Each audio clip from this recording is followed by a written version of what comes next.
आका मदीने वाले महबूब सल्लल्लाहु तआला अलैहि वसल्लम जिज़ात बाबरकात हमेशा इत्काफ में निंदा नबी करीम अलैहिस्सलातु वस्सलाम पांजी उम्मत के इहो सिखायो कि रमज़ान मुबारक के आखिरी अशरे में इत्काफ में रहें।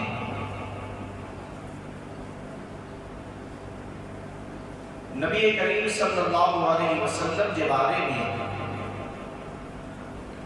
हज़रत अम्मा आयशा सिद्दीक़ा रज़ियल्लाहु अन्हा फरमाए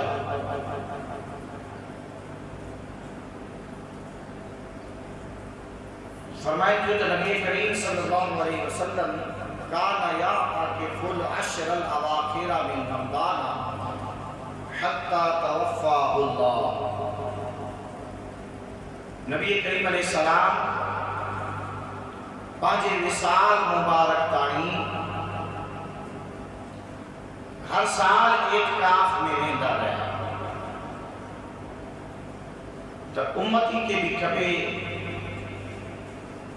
कि रमज़ान मुबारक जो घड़ियों खुसूसन आखिरी अशरों